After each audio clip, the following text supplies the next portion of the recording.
Hey guys, Artist Way, week 4. Let's get into it. It's been a good week. It's been a very busy week. I'm tired. I'm tired this week. I'm super late with filming this, but my gosh, I will get it done. And then, just a lot of fun life happening this week. It's been really good. And yeah, I'm starting to feel you know, like I gave myself a lot of stuff to do, and it's so good. And it's things that I want to do, like me being creative, and I've been posting and publishing these 75 hard videos and filming them every day. And I guess just really understanding what I'm seeking to create and seeking to express creatively. And I'm getting to understand myself in that realm a lot. And it's been really exciting. It's been really fun. I'm merging a lot of my hobbies and interests together. And I've been really enjoying filming my 75 hard days, kind of like a vlog. And I want to lean into that actually. I've been really enjoying that process of just capturing what I do every day. Yeah. It's been great. There are a lot of habits that I have in my life. Sorry to go on. I'm going on a tangent. There are a lot of habits that I've instilled in my life and that I love them. And it's been really awesome to film and record them. And even though I'm kind of adding more to my plate, I feel like it's good stuff. I feel like it's stuff that I want to do. I would much rather be creatively expressing and feeling tired from creatively expressing than feeling tired because I feel like life is sucking from me, if that makes any sense. And I know that that kind of terminology is just a matter of changing perspective, but there have definitely been times in my life where I felt drained because I was depleting myself versus right now I feel drained because energy is flowing through me instead of, just coming out of me and not feeling like I'm filling my own cup, if that makes any sense. So it's been a great week. Julia has, once again, some really great insights, and let's talk about them. She starts off by talking about honest changes as we're going through these habits of morning pages and artist states.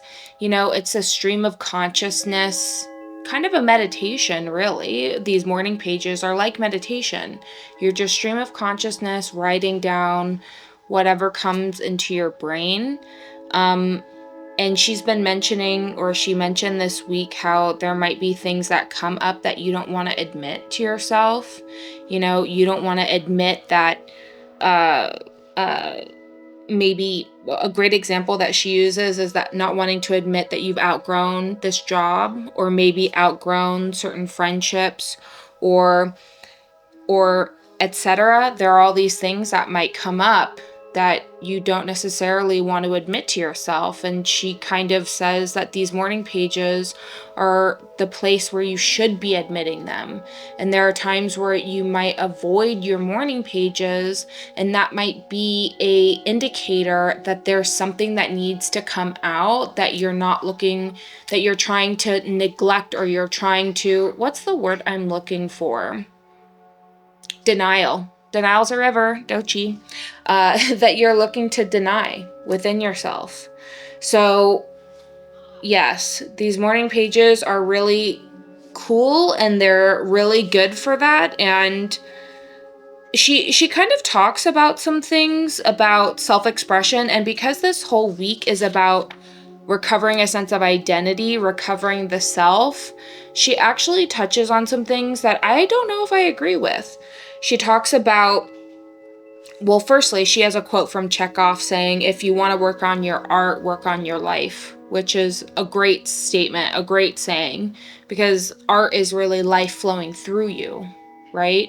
But then she goes on to say that in order to have self-expression, we must first have a self to express. And I guess I can understand maybe the perspective of where she's coming at with that, or I think a lot of artists come at with that. You know, writers, they're constantly told, write what you know, write about your life, write about your experiences. Don't try to write about things or express things that, you know, you have no experience in. So I guess that's one element of what I'm interpreting her saying, but something that I've been really uncovering for myself in the expression is the selflessness of art. I've just been really reflecting on the element of, for lack of a better word, like namaste that art has in sharing with people. And that's something that I write about in my morning pages and my affirmations is I write about how, you know, my art or just art in general is a unifying force between people. And even a few chapters ago when she was mentioning shame and people getting upset with art because of what it shows them, you know, a lot of my reflection is that art is just a mirror. Art is the soul essence that we all are internally, that we all ultimately are, that namaste, that divinity within us, recognizing it in another. And to me, that is what art is. And it transcends the self.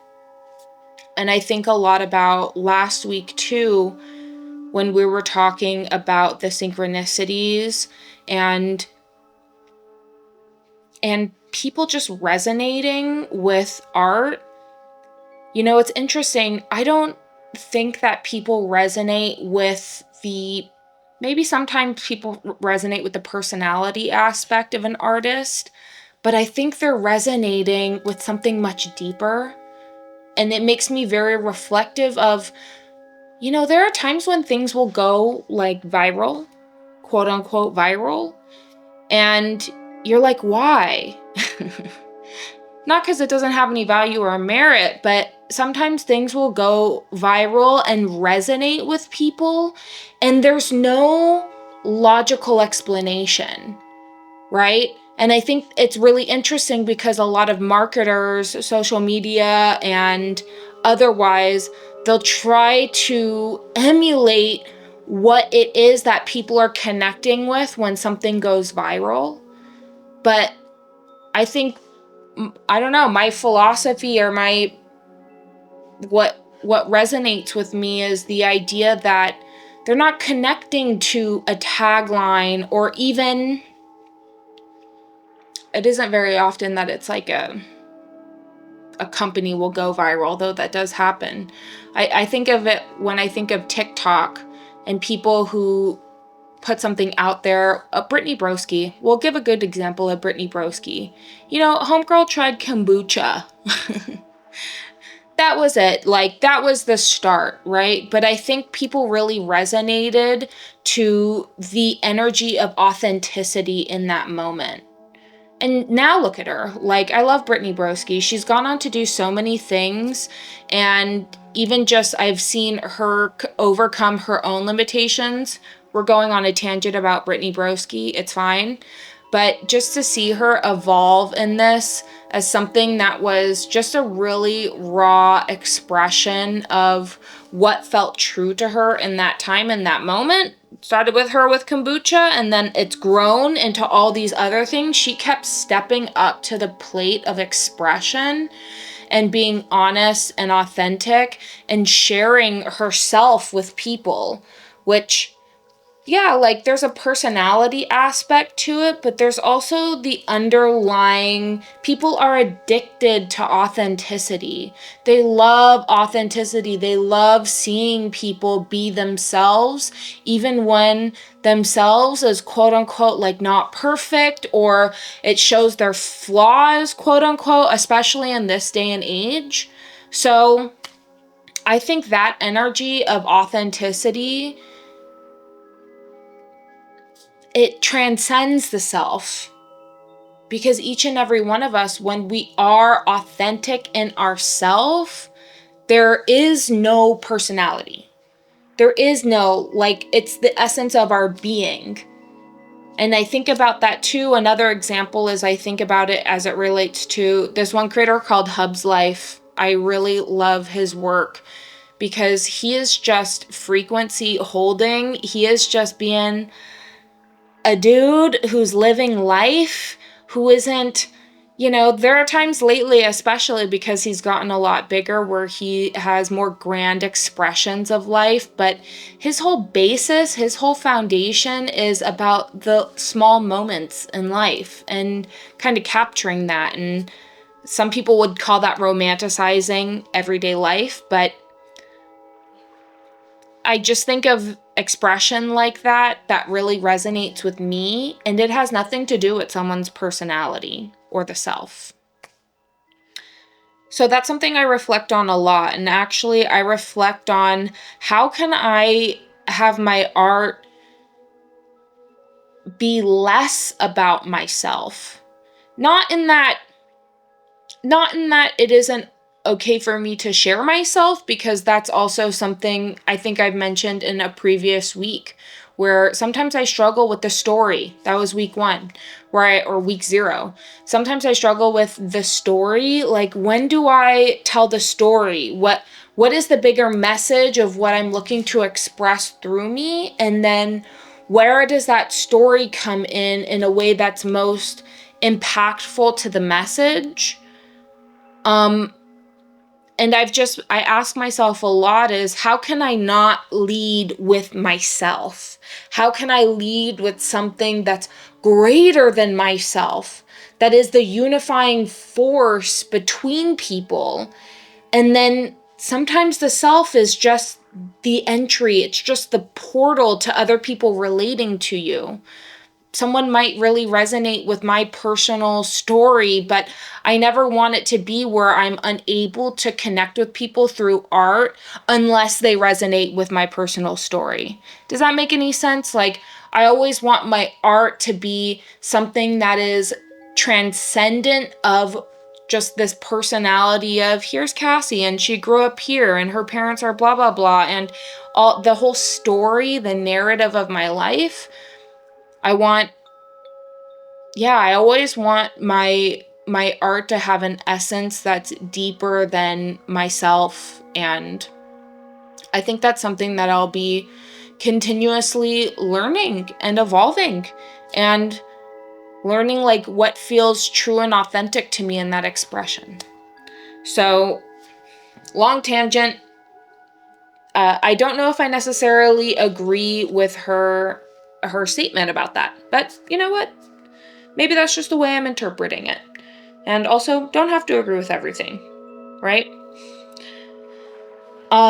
She has some really great examples, like when you are avoiding, what you know you need to do, which is maybe in this circumstance that she gives us these morning pages. Maybe you know that there's something that you need to be honest about, and you're avoiding your morning pages because you're trying to deny, you're going through denial of what you know you need to do. And she uses the example of, like, we may want our illusions back. There are times where, and I felt this definitely, where I know what I need to do, but taking the easy path is just so much easier, right? Because there's that sense of responsibility that she talks about. We have a sense of responsibility and a duty. Like, you want something, you ask for it. Now what are you going to do with it? Be careful what you wish for, because you have a responsibility and a duty. And I think that kind of touches back on, on a bunch of things that I've talked about through the weeks. It touches back on me feeling, even just this week, me feeling a bit tired, but also empowered by creatively expressing. It feels good. I'm holding myself accountable, and I'm giving myself the responsibility of this creative expression, and I'm taking it in my hands and I'm doing something with it. And it also kind of goes back to some experiences that I've had in my life where I've maybe not taken the responsibility I know I want to. Not necessarily that I should have taken, but I haven't taken the responsibility that I know is the true path for me. And that inadvertently ended up kind of bringing about these explosions of energy that came in the form of anger or upset. Or I think it was really funny because she labels them as Kriyas, which I actually had never heard about before. A Kriya. She says,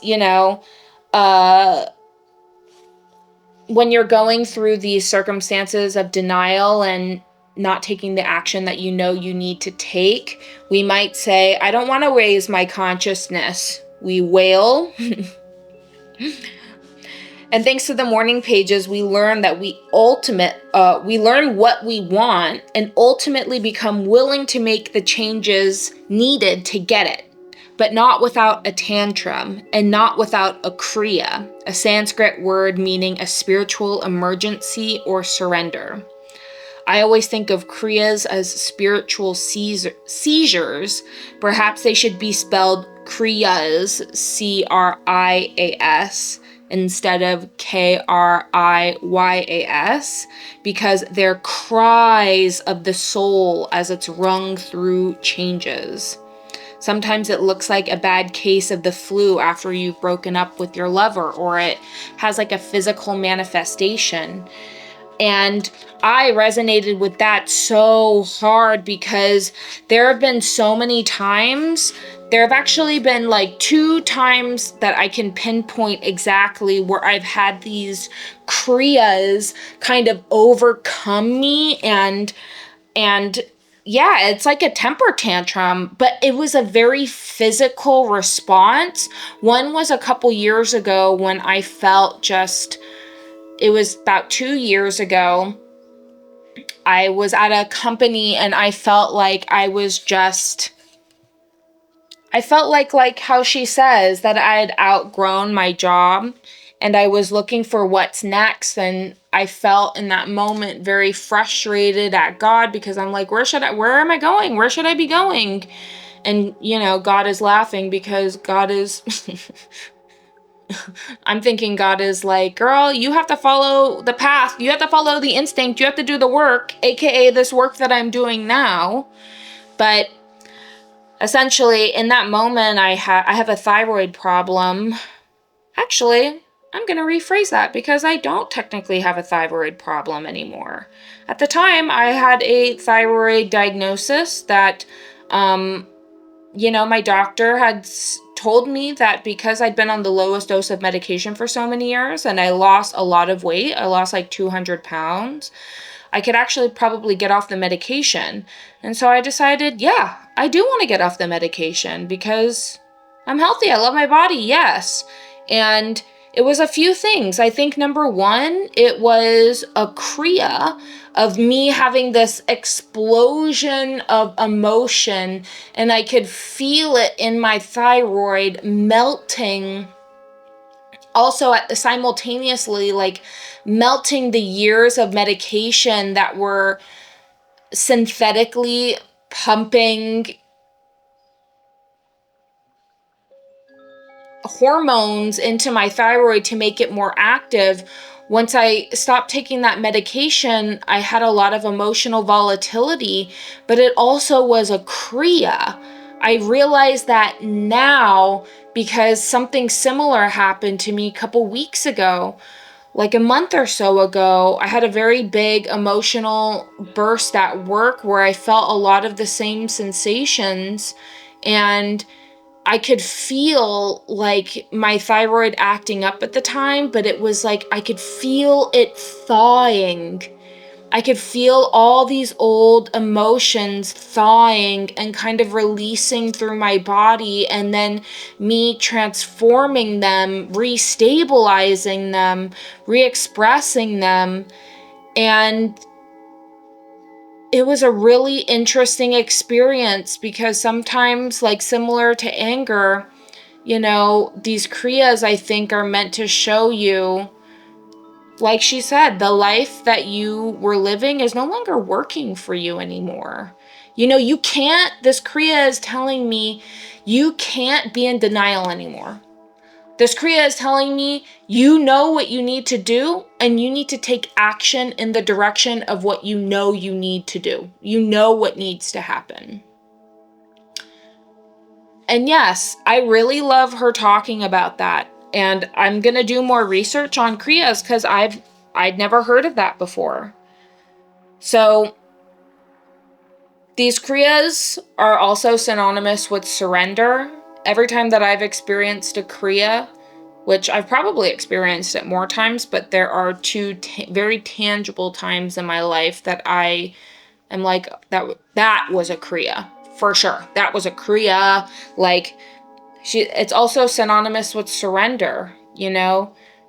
Like you, and I think everything is a matter of surrender. All this explosion of energy, like a big bang happening within you, that really is an explosion of change.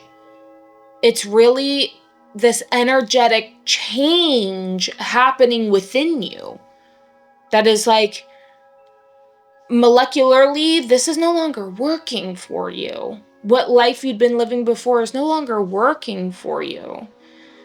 And so there's a whole bunch of surrender that comes in with that, where it's like, I'm like, okay, God, you're telling me that the path that I was on isn't what I should be on. So where do I need to go? Is there inspired action that I need to take? But mostly, how can I surrender and just say, it's in your hands? There's something so powerful about just letting go and saying, you know what? I've done all the work. There's no more manifestation that I can throw into this vortex. Like, it's all in there, baby. It is all in there. And you know exactly what is meant for me. You know exactly what I need. And it isn't about me sitting here and willing it and thinking, oh, I'm going to tell you, like, I want to blah, blah, blah, blah. Though that's helpful. But at some point, it's like, God knows. God knows.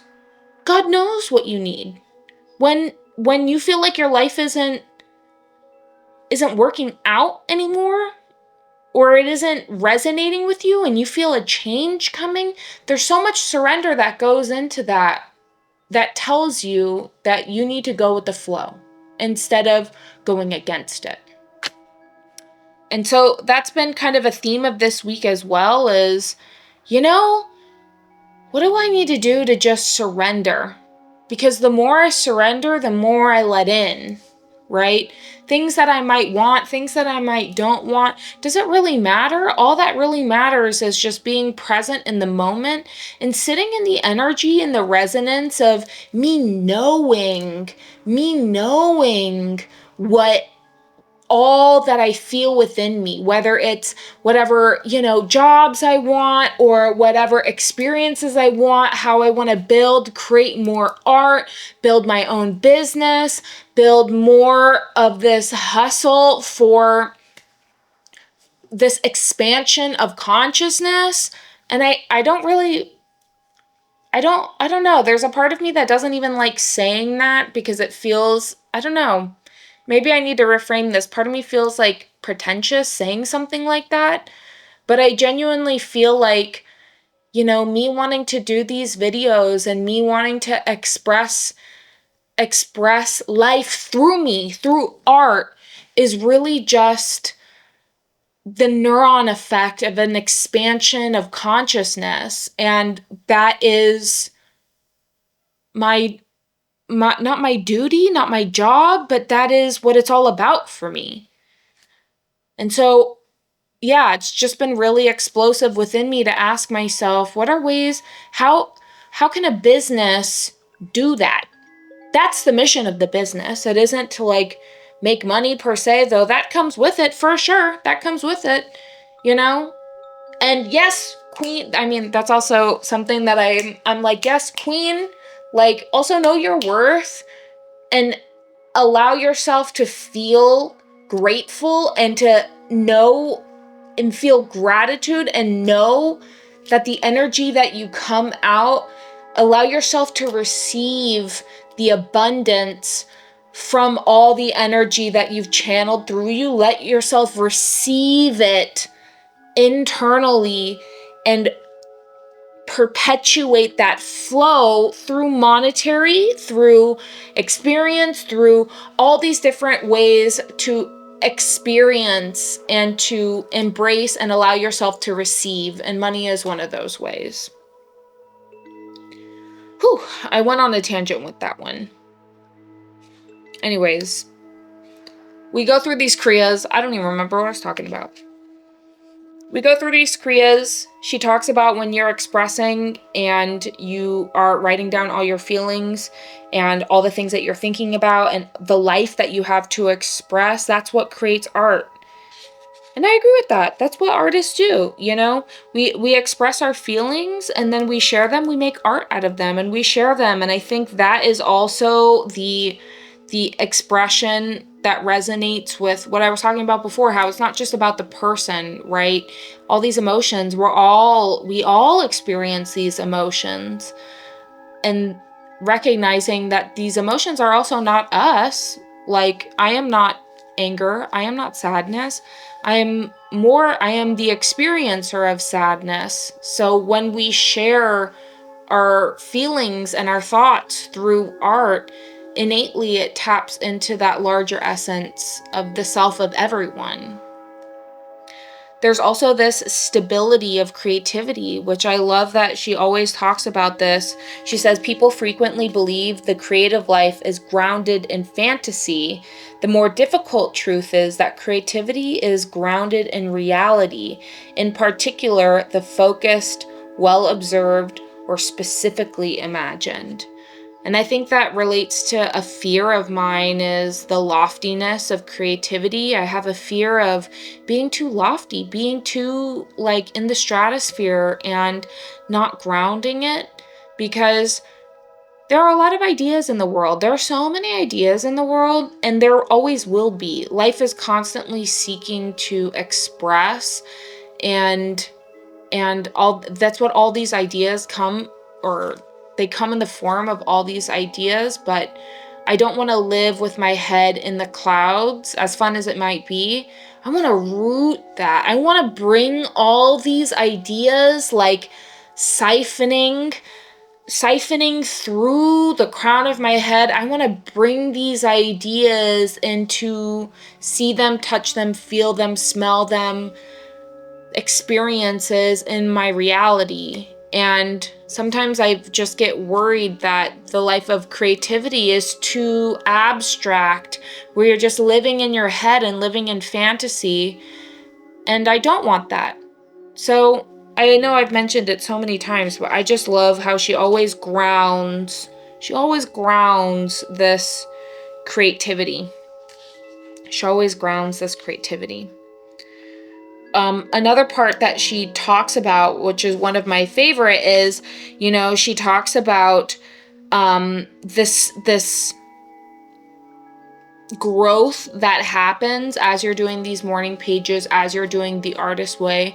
There's this explosion of growth that happens within you, but it doesn't feel like it. And that touches on what I talked about last week too, how I just felt like, or there have been times when I felt like there wasn't any movement going on in my life. And the way that she expresses it is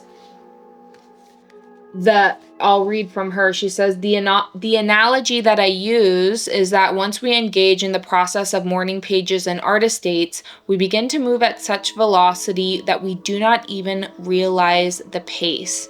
Just as travelers on a jet are seldom aware of their speed unless they hit a patch of turbulence, so too, travelers on the artist way are seldom aware of the speed of their growth.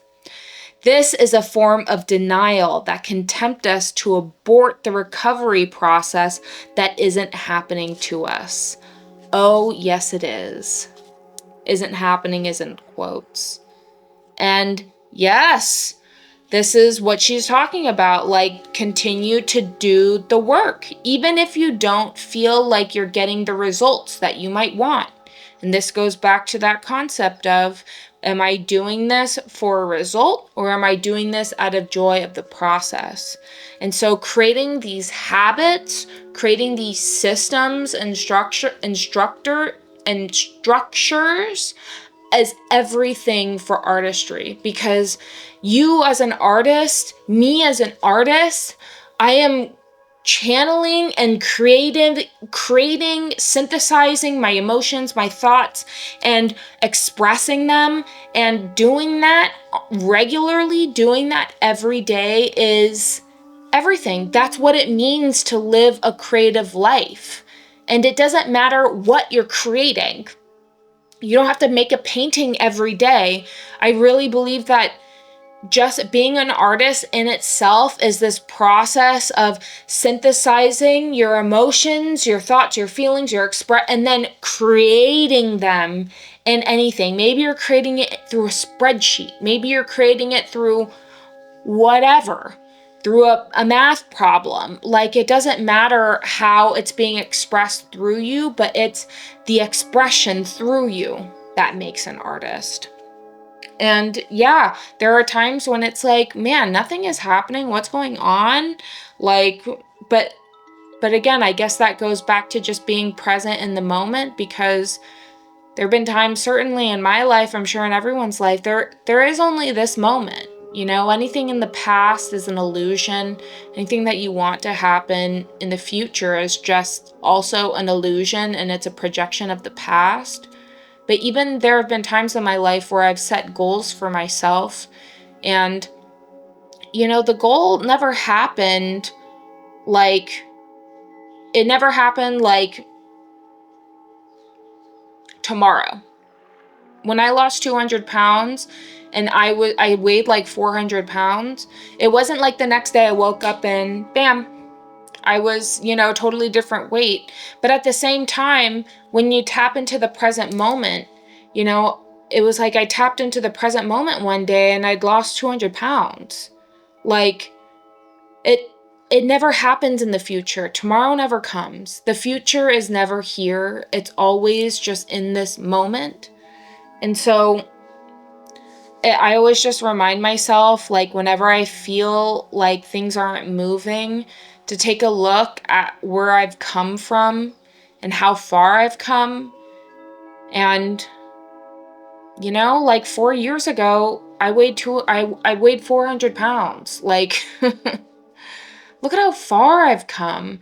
My life was totally different. I wasn't even with my boyfriend.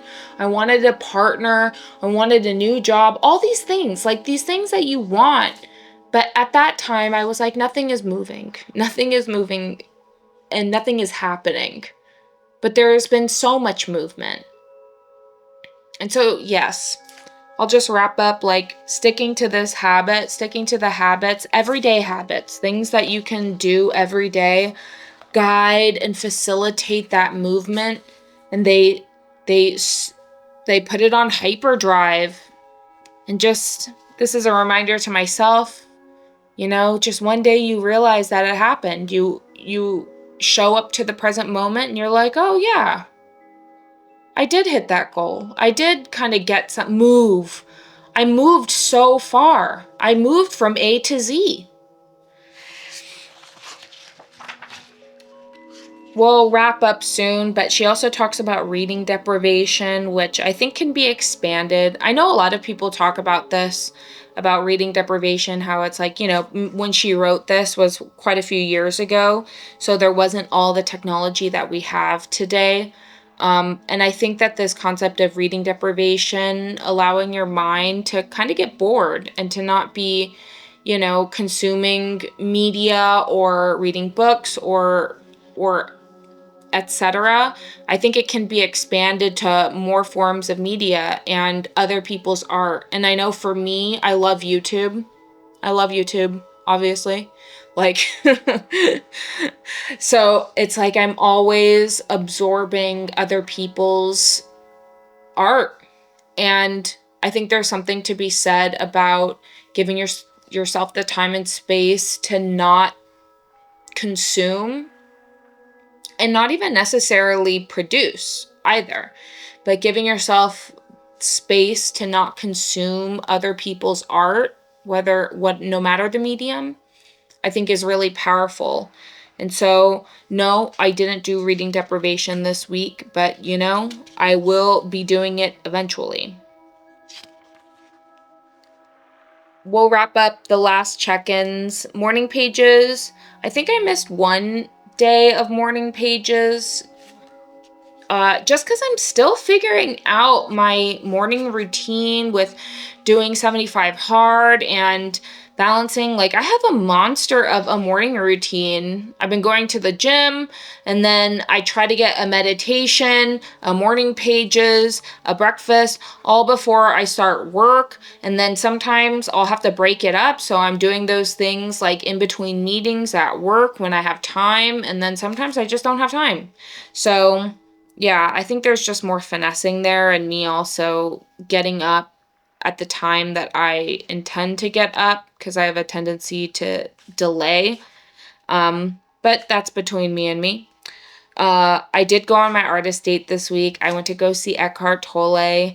It was great. I'm such a big fan of his. And it was really beautiful just to go to one of his satsang sermons. So if you've never watched, I also like, for anyone who's interested in going, go see him by all means. But you can also get the same experience watching his YouTube videos. His marketing team does a really good job at putting those on YouTube. And yeah, that's something that I've absorbed a lot in my life. And I'm really grateful for that experience. Me and my artist child were there. Yes. Let's read week 5. That's next week. It says, this week you're being asked to examine your payoffs and remaining stuck. Ooh, interesting. You'll explore how you curtail your own possibilities by placing limits on the good you can receive. Ooh, girl. You will examine the cost of settling for appearing good instead of being authentic. You may find yourself thinking about radical changes, no longer ruling out your growth by making others the cause of your constriction. Ooh, this is going to be a good one. I already know. Okay? I will check in with you next week. So excited. Bye.